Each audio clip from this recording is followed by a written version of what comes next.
हमारे चैनल को सब्सक्राइब करें और बेल आइकन दबाएं।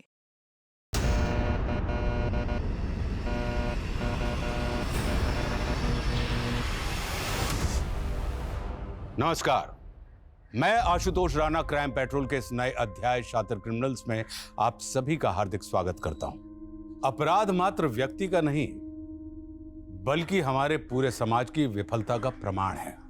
स्त्री के अपने गुण होते हैं और पुरुष के अपने गुण होते हैं, लेकिन जब से समाज ने औरतों को पुरुषों से कम आंका है तब से लेकर आज तक औरतें अपने बराबरी के हक के लिए संघर्षरत हैं। औरतों के साथ हो रहे अत्याचार कहीं ना कहीं पुरुष की मानसिकता का घोतक है कि वो औरत के साथ कुछ भी कर सकता है और औरत उसका कुछ भी नहीं बिगाड़ सकती। कहां से आता है ऐसा दुस्साहस? कहीं ऐसा तो नहीं कि ऐसे दरिंदों के सर से कानून का खौफ खत्म हो गया है, या औरतों पर होती दरिंदगी की खबरों को सुनते सुनते इन अपराधियों ने ऐसे कुकर्मों को अपना हक समझ लिया है।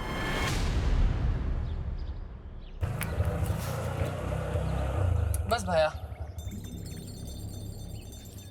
आजा मीता। ले भैया, ये भी ले, मिठाई लीजिए छोरा भाई। हाँ चल मीता, आज गृह प्रवेश है ना थारो। अच्छा रुक रुक रुक रुक, एक मिनट, रुक रुक रुक रुक, एक मिनट।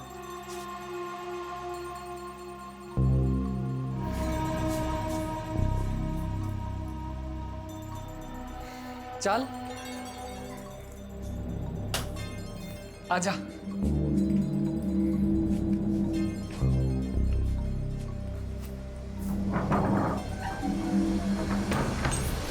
रुको, मने दो। मैं अरे तू आराम कर, मैं कर लूंगा। ठीक काम करोगे और मैं आराम ना। लाओ मने दो और वो डब्बो लेकर आओ। अच्छा ठीक है।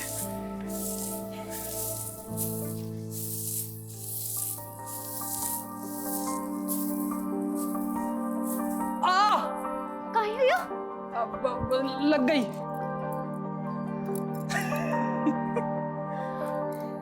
ये कर रहे हो? कोई आ जाएगा। शर्मा रही हो, मेरे से शर्मा रही है। देख, आज से हम दोनों एक दूसरे की परछाई हैं, एक दूसरे के सच्चे साथी, दुख में भी और सुख में भी, है ना?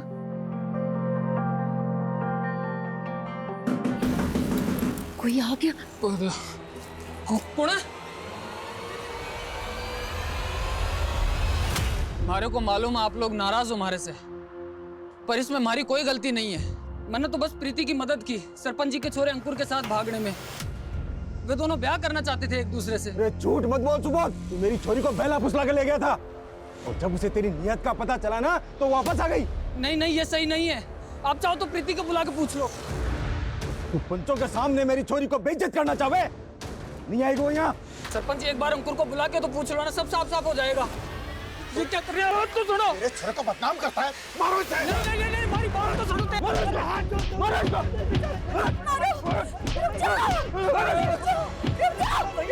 मत मारो, मैं जाके हाथ जोड़ू तू। मत मारो, मत मारो, मत मारो।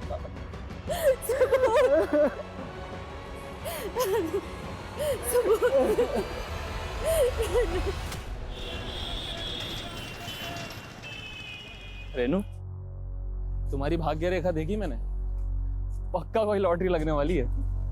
कुछ भी अनशन मत बोला। अरे पाग, अंडरस्टैंड नहीं बोल रहा हूँ, सच बता। एक सेकंड दो, ये देखो, ये जो रेखा है ना, इसमें साफ लिखा है कि तुम्हारी वे बहुत तेज चल रहा है। हीरो समझते अपने आप को? कौन है भाई आप? बताओ तुझे कौन हूं मैं? क्या कर रहे हैं? क्यों? शादी मुझसे कर रही है, मजे इसके साथ कर रही है। शादी? क्या बोल रहा है रेनू ये? झुंडू शादी मंगेतर है मेरी। अगर इसके आसपास भी दिखा ना तो तोड़ दूंगा। चल भाग जा, भाग जा। चल, घर ड्रॉप कर देता हूं। चल ऑटो। इसमें रोने की क्या बात है रेनू? सही तो कहा आकाश ने, तेरा होने वाला पति है वो। अगर तुझे इस तरह से सड़क पर किसी के साथ हंसते बोलते देखेगा तो गुस्सा तो आएगा उसे। पापा आप उसकी साइड ले रहे हैं? मैं किसी की साइड नहीं ले रहा हूं, मैं हकीकत की बात कर रहा हूं। और अब तू ये ऐसे छोटी छोटी बातों पे आंसू बहाना बंद कर। तू तो शादी करके चली जाएगी, तेरे बाद मुझे रागनी के लिए भी तो लड़का देखना है। पापा लेकिन उसने तेरा दुखड़े सुनने का वक्त नहीं है मेरे पास। अब जैसा आकाश कहे वैसा ही कर तू, मेरे पर शिकायत नहीं आनी चाहिए। हाँ, और सुन, अभी फोन कर आकाश को और माफी मांग अभी।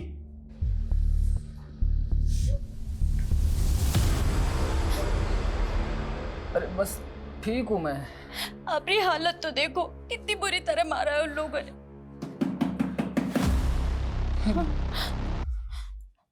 मैं नहीं नहीं नहीं, मैं जाऊँ।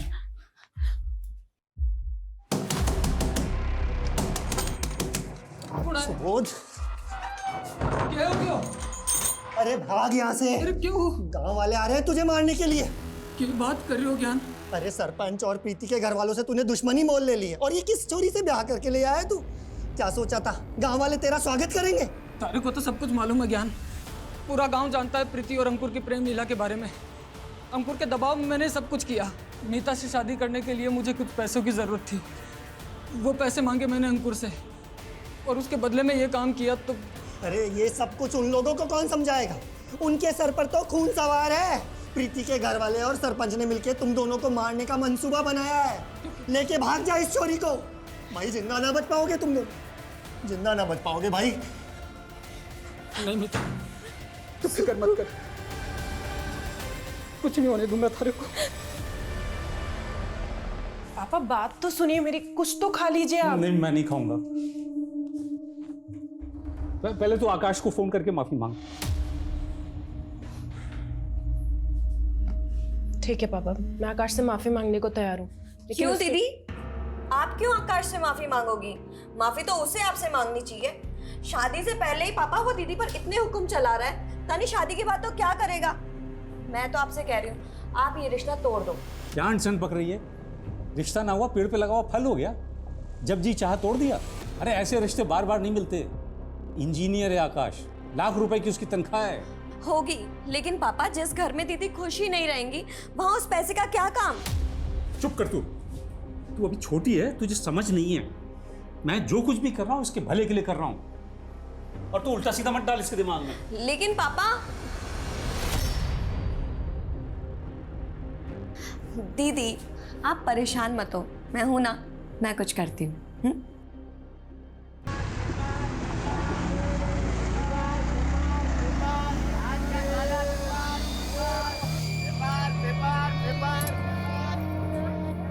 लो भैया, क्या देख रही है? गांव से बहुत दूर है हम, कोई नहीं आएगा। चल एक काम कर, तू यहाँ बैठ, मैं टिकट लेकर आता हूँ। हाँ, ये फोन में पैसे भी भरवा लाना। ठीक है, तू बैठ, मैं आता हूँ। हाँ,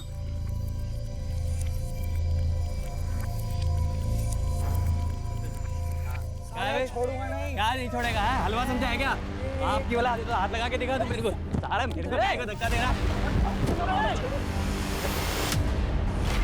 मेरा मोबाइल चुराता है, मेरा मोबाइल चुराता है, मेरा मोबाइल चुराता है।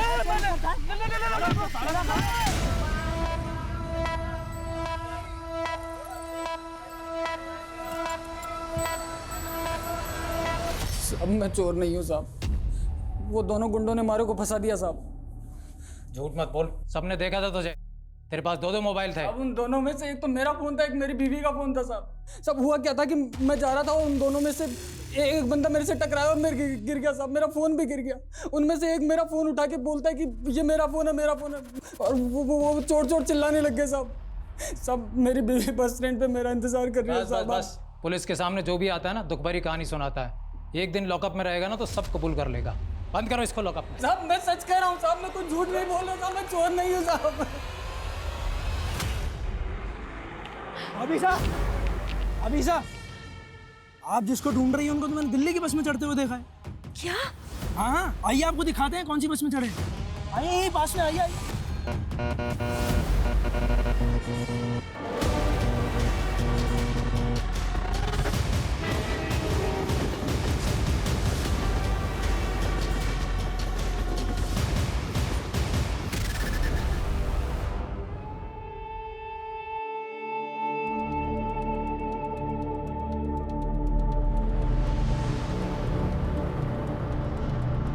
सर ये खून से सना हुआ चाकू मिला है, शायद यही मर्डर वेपन है। विक्टिम का चेहरा बुरी तरह से बिगाड़ा गया है, शायद इसलिए ताकि शिनाख्त ना हो सके। पूजा, बड़े को कवर करो। ये जंगल रेलवे स्टेशन के नज़दीक है। मुमकिन है कि विक्टिम यहाँ की रहने वाली ना हो और कातिल इसको यहाँ पर कत्ल करने के इरादे से ही लेकर आया हो। सर ये भी तो हो सकता है कि विक्टिम और कातिल एक दूसरे को जानते हो। सर ये देखिए सर, झाड़ियों में एटीएम कार्ड मिला है। देखो जरा किसका। सर एलएनसी बैंक का है, लेकिन इस पे कार्ड होल्डर का नाम नहीं लिखा हुआ। इस बैंक की नज़दीकी ब्रांच से कॉन्टैक्ट करो और कार्ड की डिटेल्स निकलो। सर ये देखिए।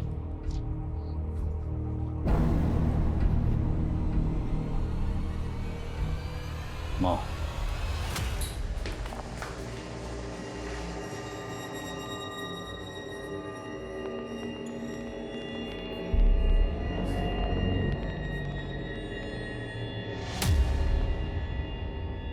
अच्छी लग रही हो।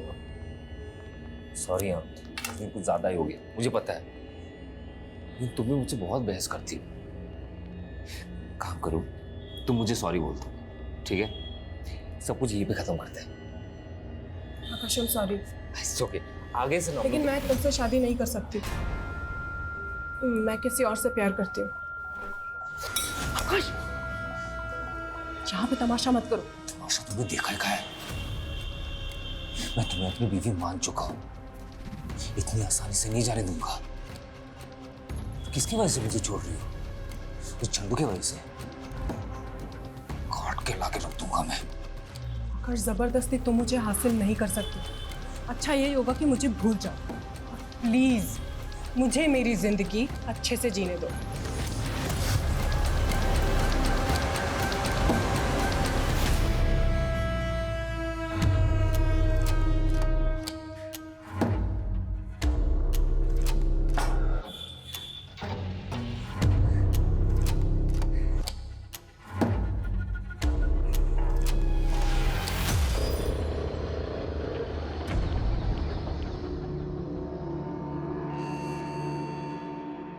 अब आप पूछे इनसे, इनको कितनी बार मैंने कहा कि चोर मैं नहीं वो लोग हैं, मगर सर इसके पास 2 फ़ोन थे तो कन्फ्यूज़न हुई।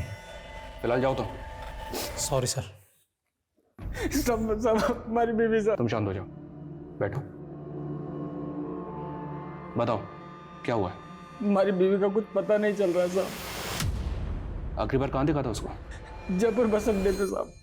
और सर इन्हें ठगने वाले लोगों के बारे में भी हम पता लगा रहे हैं, और काम करने के तरीके से लग रहा है जैसे कोई पेशेवर मुजरिम थे। सब हमारी बीवी का पता लगा लो साहब। सुबह तुम फिक्र मत करो, हम तुम्हारी बीवी को जल्द से जल्द ढूंढने की कोशिश करेंगे। ठीक है सर। बॉडी की शिनाख्त अभी तक नहीं हो पाई है।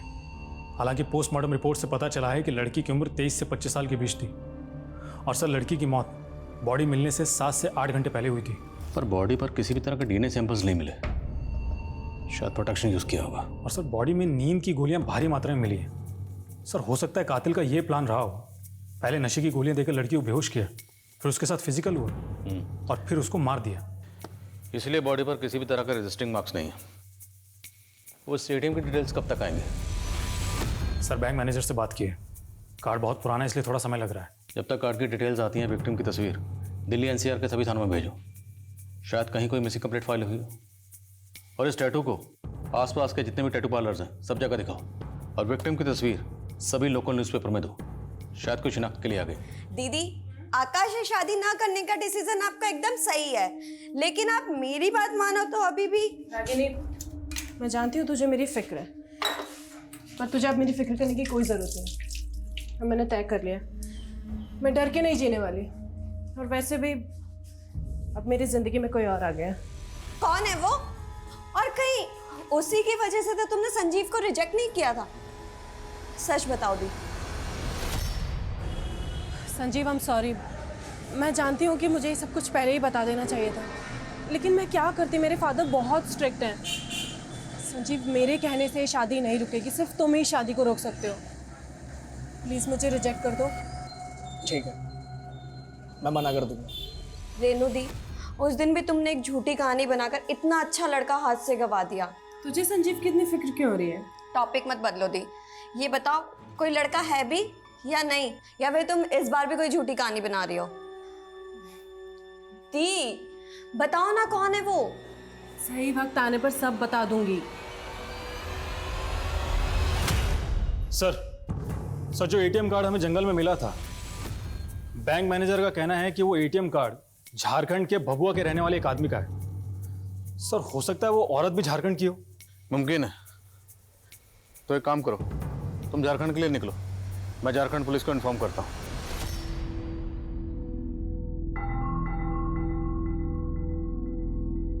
रेणु, कहाँ है तू? इधर आ, बाहर आ। जी पापा, क्या हुआ? क्या है ये? हैं? राजेश कौन है ये? पापा, राजेश मेरे पति का नाम है। क्या? तूने सच में शादी कर ली? कोई शादी वादी नहीं हुआ है अंकल। कह तो रहा हूं आपसे, सर्टिफिकेट नकली है ना? नहीं नहीं पापा, ये सर्टिफिकेट एकदम सच है, मेरी वाकई में शादी हो गई है। क्या है ये? अंकल आप दुखी मत हो, देखो आप शादी की तैयारी करो, मैं हूं ना, इसे तो मैं संभाल लूंगा। तो जैसे गुंडे से कभी शादी नहीं करूंगी। निकल जा मेरे घर से, बाहर निकल जा, बाहर जा। अंकल, तेरी शादी आकाश से ही होगी। सॉरी आकाश। अरे अंकल आप माफी क्यों मांग रहे हैं? प्लीज बुरा मत मान। नहीं अंकल आप टेंशन क्यों ले रहे हैं? मैं कह तो रहा हूँ आपसे, मैं संभाल लूंगा सब कुछ। अब शादी की तैयारी की क्या कर रही है रेणु? मुझे मारेगी? मार।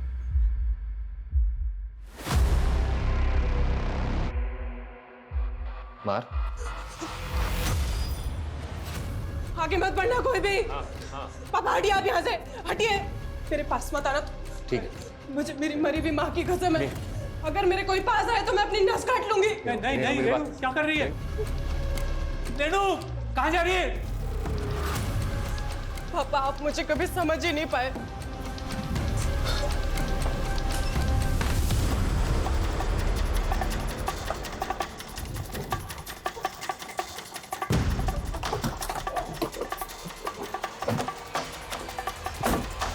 मुजाहिद आपका ही नाम है? जी साहब, हमारा एटीएम कार्ड चोरी हो गया था साहब। हम पंजाब में जेसीबी चलाने का काम करते हैं। अभी 2 हफ्ता पहले जब हम दिल्ली बस अड्डे पे बस का इंतजार कर रहे थे, तभी अचानक एक आदमी आधम का। कौन आदमी? साहब हम बस का राह देख रहे थे, तो आदमी हमसे आकर बोला कि हम भी झारखंड जाने वाले हैं। साहब वो हमसे बतियाने लगा, हमें बाथरूम जाना था, तो वो हमसे कहने लगा कि हम संभाल लेंगे तुम्हारा सामान। हमने भरोसा कर लिया साहब उस पर और लौट गए।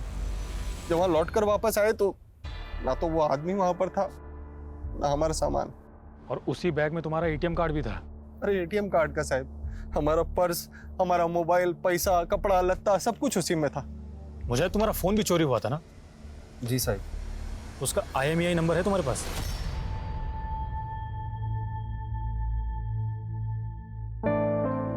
रागिनी, रागिनी रुक, ना रही हूँ। रागिनी, अच्छा हुआ तुम मिल गई। रागिनी मैं कल दिल्ली जा रही हूँ। मुझसे बात मत करो तुम। Ragini I am so sorry, पर तू ही बताना मैं क्या करती। वो उस आकाश से शादी करके अपनी जिंदगी तो नहीं बर्बाद करती ना? पर मेरी कर दी ना। मतलब तुम तो चली गई, पर तुम्हारे किए की सजा मुझे भुगतनी पड़ेगी। रागिनी एक मिनट, साफ साफ बता हुआ क्या है? आकाश बेटा। हाँ बाबा। मुझे माफ कर दे, मैं अपना वादा पूरा नहीं कर पाया। देखिए, जैसे हाथों की सारी उंगलियां एक जैसे नहीं होती, वैसे ही सारी औलादें एक जैसे नहीं होती। आप अपना वादा पूरा कर सकते हो अभी भी। मैं रागिनी से शादी कर लूंगा, अगर आपकी इजाजत हो तो। बिल्कुल, बहुत अच्छी बात कही तुमने। रागिनी, तू करेगी ना आकाश से शादी? तू आकाश से शादी करेगी? ये सब तुम्हारी वजह से हो रहा है। रागिनी मेरी बात तो सुन।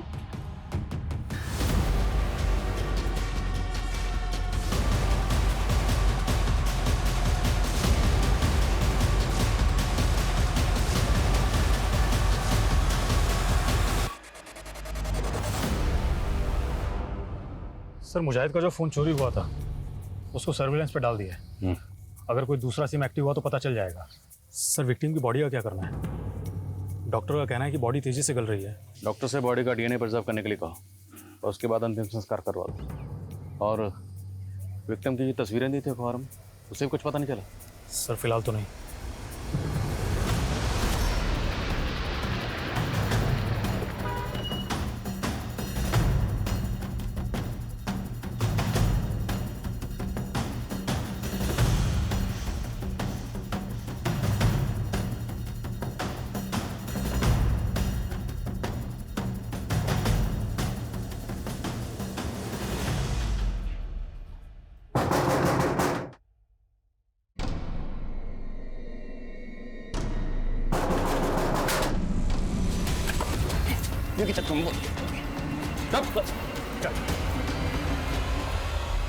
साहब मारो बच्चा, आप सच कह रहे हैं।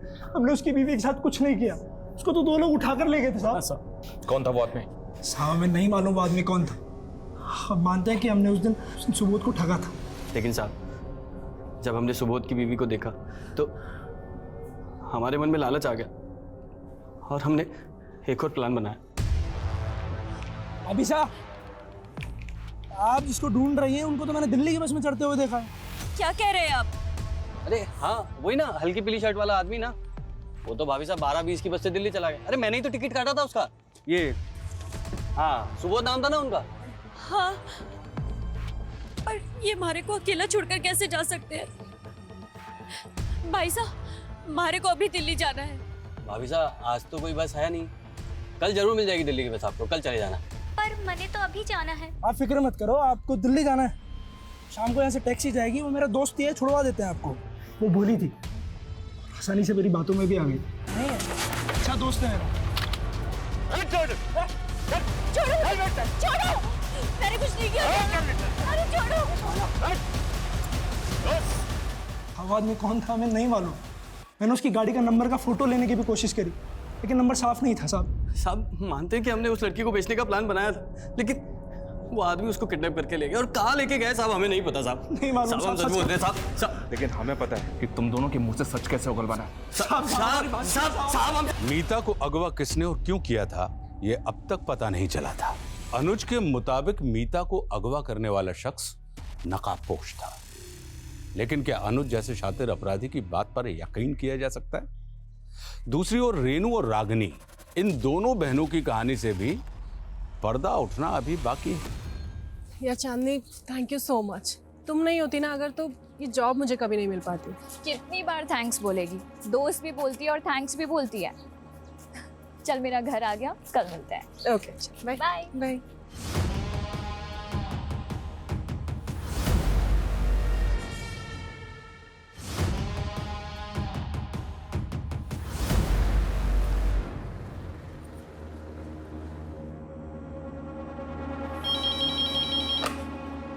हेलो। हेलो पापा, मैं रेनू।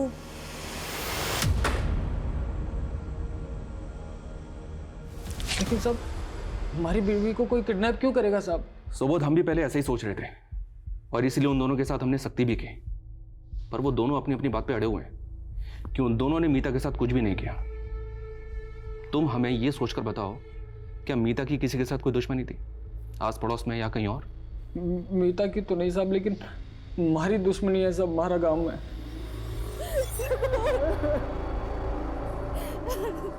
वो लोग मार देते साहब हमारे को जान से। तो तुम्हें लगता है कि प्रीति के फादर विजय और गांव का सरपंच मीता को अगवा कर सकते हैं? धोखा और दुश्मनी इंसान आसानी से नहीं भूलता साहब। कहीं उन लोगों ने हमारी मीता को। तुम चिंता मत करो, फिलहाल तुम घर जाओ, जैसे ही कुछ पता चलेगा हम तुम्हें बता देंगे। ठीक है साहब। शर्मा, इस सुबोध के गांव जाकर हमें इंक्वायरी करनी होगी। हो सकता है कि वहां से मीता के बारे में हमें कोई पुख्ता लीड मिले। साहब इंसान को पहचानने में मौत खा गया मैं। वो आकाश जिसे मैंने अपने बच्चों से ज्यादा माना, कातिल निकला। पापा पुलिस ढूंढ रही है उसे, और अच्छा ही हुआ कि रेणु दीदी हम सबको छोड़कर चली गई ना, उनकी जिंदगी तो बर्बाद हो जाती।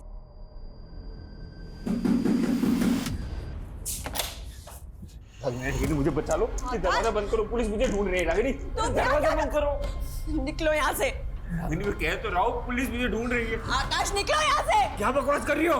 तुम मेरी होने वाली बीवी हो। मेरा तुमसे कोई रिश्ता नहीं है, चलो निकलो यहाँ से। निकलो। वो ठीक करिए, तुम्हारा उससे अब कोई रिश्ता नहीं है।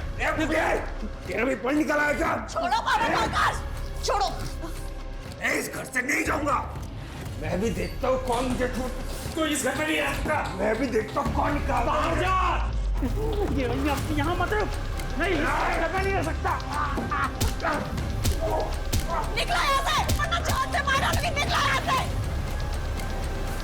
छोड़ूंगा नहीं तुझे।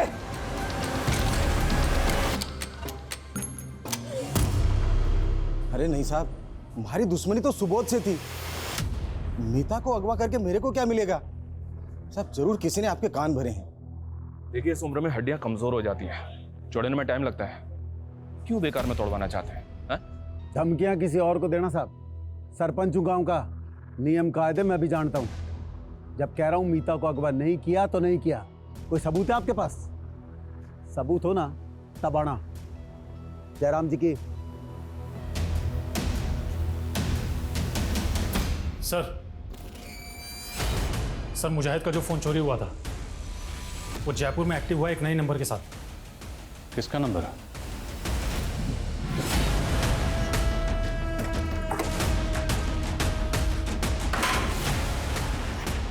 शुभम। हाँ। अरे लेकिन लेके चलो सर। अरे मैंने किया क्या है? लेकिन मारे को मत मारो साहब जी, मैं सब बता रहा हूँ। आपने मैंने वो फोन एक मोबाइल की दुकान से खरीदा था। वो आदमी सेकंड हैंड फोन बेचता है। वो फोन तुमने कौन सी दुकान से खरीदा था? अरे चल निकल। क्या होगा साहब? अरे बात क्या है? मैं बताता हूँ। साहब मैं मानता हूँ कि मैंने चोरी का फोन बेचा है साहब, लेकिन ये कत्ल वतल से मेरा कोई लेना देना नहीं है साहब। किसको बेचा? अरे साहब दिन में 10 लोग आते हैं, 10 फोन बेचता हूँ। 10 लोगों के चेहरे याद कर और बता किस किस को बेचा था। तेरी दुकान में सीसीटीवी तो है ना? हाँ पर वो खराब है साहब। अब अगर तुझे खुद की जान बचानी है तो जिसको फोन बेचा था उसके नाम और चेहरे याद कर। नहीं साहब, मैं चेहरे याद करता हूँ। और वो आप लोग क्या बनवाते हैं? स्केच प्रशांत, जो भी स्केचेस बनवाए उन्हें मुजाहिद से वेरीफाई करो। जी सर मेरे ख्याल से लड़की की पहचान करवाने की हमें फिर से कोशिश करनी चाहिए। सर एक बार फिर से अखबार में फोटो दे दो। तो इस बार विक्टिम और उसके हाथ में जो टैटू है उसकी तस्वीर दिल्ली के अलावा देश के बाकी अखबारों में छुपो, शायद शनाख्त हो पाए।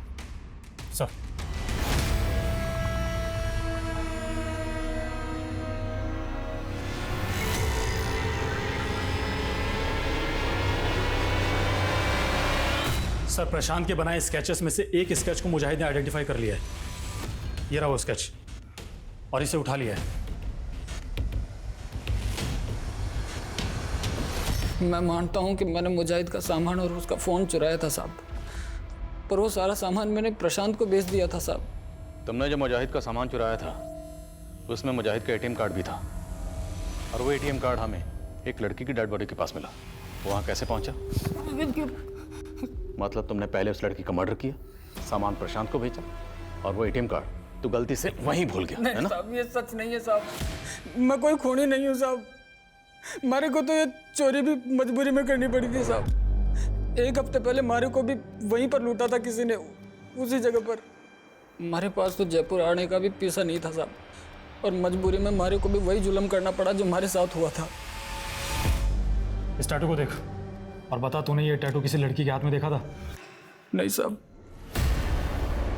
अगर ये सबूत सच बोल रहा तो हमें इस केस को रीलुक करना पड़ेगा। हमसे कहीं ना कहीं कोई ना कोई चूक तो हुई है। सर सुबोध का स्टेटमेंट वेरीफाई करने के लिए मैंने प्रशांत को पुलिस स्टेशन बुलाया था, लेकिन उसका फोन बंद आ रहा है। सर प्रशांत का घर और दुकान दोनों जगह चेक किया, दोनों जगह ताले लगे हुए हैं। खबरियों को काम पे लगाओ, लेकिन ढूंढो इस प्रशांत को। जी सर। इस प्रशांत ने भागकर कम से कम इतना तो साबित कर दिया कि इसका इस केस से कोई ना कोई ताल्लुक तो है। सर खबरियों ने पता लगाया है कि मीता को जीबी रोड के एक ब्रोथल में बेचा गया। वो ब्रोथल मुन्नी नाम की एक औरत चलाती है। उसने बताया कि 5 महीने पहले मीता एक अपने कस्टमर के साथ भाग गई थी। एक काम करो, लोकल पुलिस की मदद से मीता की सर्चिंग शुरू करो। मैं तब तक उसके पति सुबोध को इन्फॉर्म करता हूँ। Okay sir.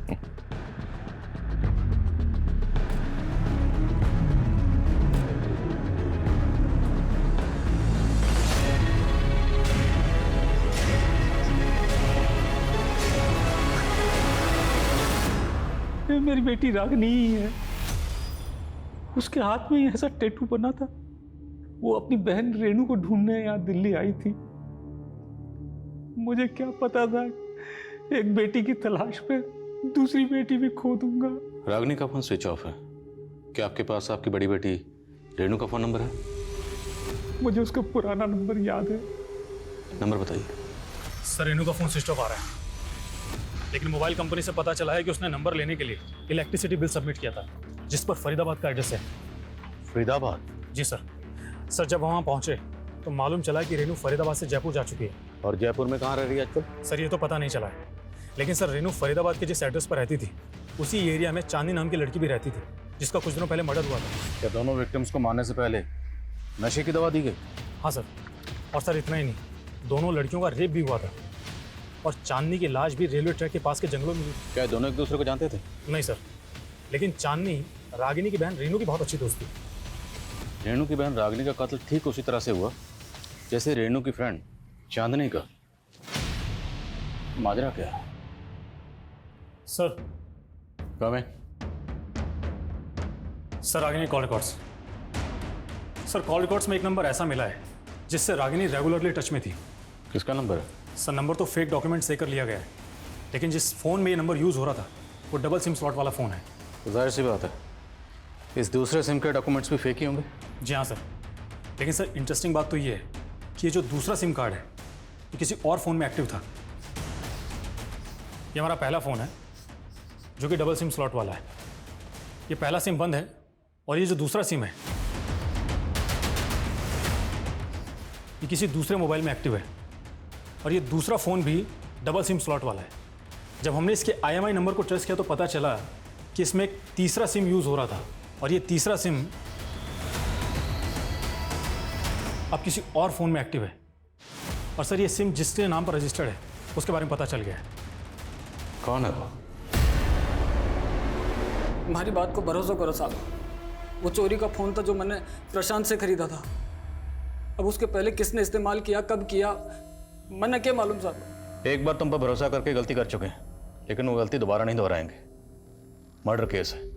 जिस लड़की का कत्ल हुआ ना उसकी एक नंबर पर लगातार बात होती थी और जिस नंबर पर बात होती थी और जिस मोबाइल इंस्ट्रूमेंट में वो सिम इस्तेमाल होता था उस मोबाइल इंस्ट्रूमेंट के तार तेरे मोबाइल से जुड़ रहे हैं।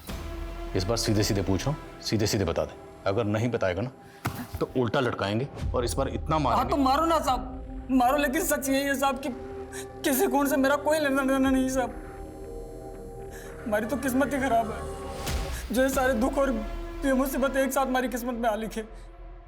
और साहब अगर आप बोल रहे हो कि मैं खूनी हूं तो हमारी बीवी मीता को खूनी कौन है साहब? मतलब आप साहब बोल क्या कहना चाहता? साहब मेरी बीवी मीता का खून हो गया था साहब, और मैंने जयपुर थाने में रिपोर्ट भी लिखवाई है। आप चाहो तो पता कर लो। सो बहुत बुरी खबर है तुम्हारे लिए। तुम्हारी बीवी मीता को दिल्ली में एक कोठे पर बेचा गया था। हम उसे ढूंढ ही रहे थे कि हमें उसकी ये फोटो मिली। पानीपत में उसकी लाश मिली हमें। किसी ने उसका गला दबा के मार दिया था उसे। सर मुझे नहीं लगता सुबोध खूनी हो सकता है। मैंने पता किया है, इसकी वाइफ का मर्डर हुआ था और ये बात सच है। हालांकि चांसेस कम है पर फिर भी क्वेश्चनिंग करते रहो। प्रशांत के बारे में कुछ पता चला? सर तलाश जारी है। ढूंढो उसे। सर साला भी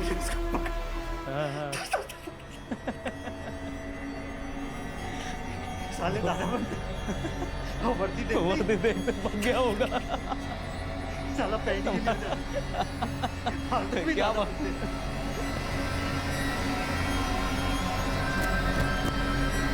भाई 2 मिनट जोर से लगी। सुखराम जल्दी आओ। खुद को मारने की कोशिश की इसने। एम्बुलेंस बुलाओ जल्दी।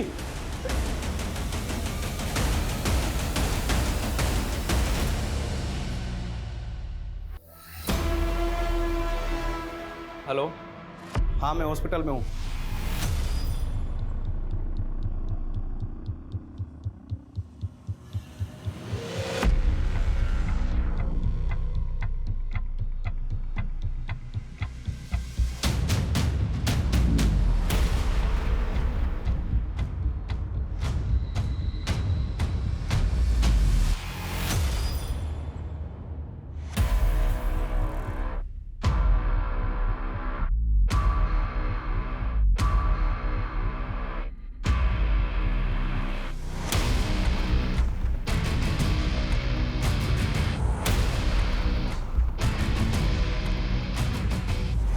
पुलिस की नजरों में अब भी प्रशांत और सुबोध दोनों संदिग्ध थे। पुलिस ने सुबोध की फोटो कई रीजनल अखबारों में छपवाई। कई हफ्तों तक यह सिलसिला चलता रहा। अंततः पुलिस के हाथ कुछ ऐसा लगा जिसने इस केस का सबसे बड़ा खुलासा किया।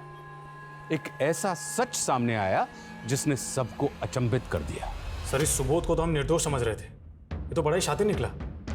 अखबार में हमारे द्वारा सर्कुलेट की गई फोटो को देखकर कई पुलिस स्टेशन से फोन आए। सर, बंगाल पुलिस ने तो इसे वांटेड घोषित किया है। दुर्गापुर में एक मर्डर किया था इसने। पर समझ में नहीं आई, सुबोध का नाम डेटाबेस में कैसे नहीं मिला? क्योंकि सर ये हर जगह फेक नेम से क्राइम करता है। बंगाल पुलिस में बादल नाम से केस रजिस्टर्ड है, बिहार में विनोद और एमपी में रघुराम। सर, बंगाल केस में सुबोध ने एक फेक आइडेंटिटी क्रिएट की थी। अंजना नाम की एक लड़की को जंगल में ले जाकर नशे की दवाइयाँ दी, उसके साथ किया और उसका मर्डर कर दिया। एक आई विटनेस की वजह से पकड़ा गया और 2 महीने तक जुडिशियल कस्टडी में था। सर, जेल के इंचार्ज से मेरी बात हुई। उसका कहना है कि सुबोध जेल में चार्ल्स शोबराज जैसे सीरियल किलर्स की किताबें पढ़ता था और दूसरे कैदियों को भी सीरियल किलर्स की कहानी सुनाता था। Serial killer? इस सुबोध की दिमागी हालत मुझे कुछ ठीक नहीं लग रही। सर, जेलर को भी यही लगता था, तो उन्होंने साइकेट्रिस्ट को कंसल्ट किया और साइकेट्रिस्ट का कहना था कि सुबोध सेक्स एडिक्ट है और उसके लिए वो मर्डर भी कर सकता है। अच्छा, इसकी जमानत तो हुई नहीं होगी, फिर ये छूटा कैसे? सर, सुबोध ने वही तरीका वहाँ अपनाया जो उसने यहाँ अपनाया था। सुसाइड का नाटक करके अस्पताल में भर्ती होकर चकमा देकर भाग गया। अच्छा, सुबोध ने बंगाल के अलावा और कहाँ मर्डर किए? सर, सुबोध ने कुल 11 मर्डर किए हैं, अलग अलग नाम से, और सब में विक्टिम औरतें थीं। गुजरात, मध्य प्रदेश, पंजाब, हरियाणा में भी मर्डर किए सुबोध ने। तो मतलब अगला मर्डर ये दिल्ली में नहीं कहीं और करेगा। ये कहीं ना कहीं तो अगले शिकार की तलाश में होगा। वर्मा, इससे पहले किसी और मासूम को अपना शिकार बनाए, ये सुबोध मुझे सलाखों के पीछे चाहिए। Sir, hello.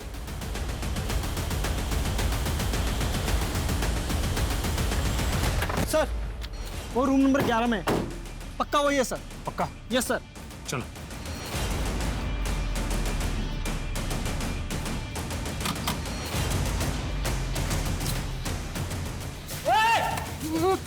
सुबोध, बहुत घुमा लिया तूने हमें। अब पुलिस स्टेशन चलने का समय आ गया। लेके चलो इसे। खूब दौड़ाया ना आप लोगों को, लेकिन अब और परेशान नहीं करूंगा। बता दूंगा सब कुछ। हमारी मीता, जिसको उन कमीनों ने धंधे पर बैठा दिया था, आपको तो पता ही चला होगा ना? पता है हमें। हमारी बीवी मीता अपने किसी कस्टमर के साथ भाग गई थी। अरे वो कस्टमर में ही तो था। पहले भगा के ले गया उसे और मार दिया। फिर क्यों मारा मीता को? मैली हो गई थी ना साहब। मीता की मौत के बाद मानो मन नया जन्म मिल गया हो। सालों तक लोगों ने सताया मारे को, पर अब हमारी बारी थी। रेणु का? यही दिल्ली के त्रिनगर में शादी की थी उससे मैंने। और रेणु की बहन रागिनी, उसे क्यों मारा? रेणु के साथ उसे मार्केट में देखा था मैंने। रागिनी बड़ी पसंद आई थी मैंने, लेकिन रागिनी से पहले रेणु की सहेली चांदनी से मिला मैं, और फिर रेणु से मिलने के बहाने उसे दिल्ली बुला लिया। बस बस भाया। यहाँ पर किस लिए? यहीं से जाना पड़ेगा। वो पूरा घूम के जाएंगे तो टाइम लग जाएगा ना।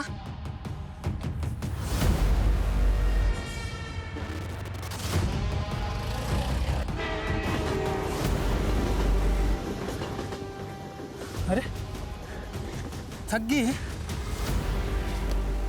एक काम कर, और कितना दूर जाना है? ये जूस पी ले। पी ले पी ले।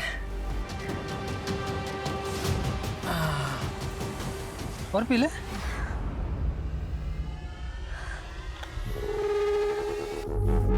चलो।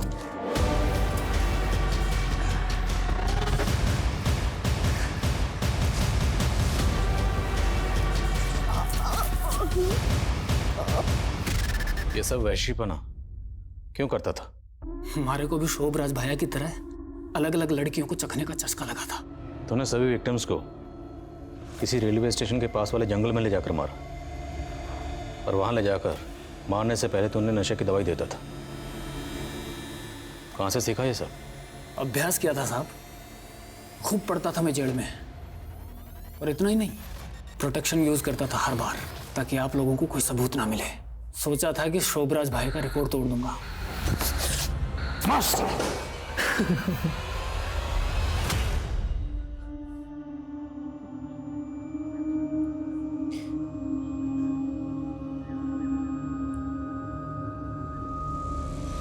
सुबोध ने अपने स्टेटमेंट में जो खुलासे किए थे वो काफी चौंका देने वाले थे। सुबोध एक कुख्यात अपराधी के किस्सों और कारनामों से काफी प्रभावित था।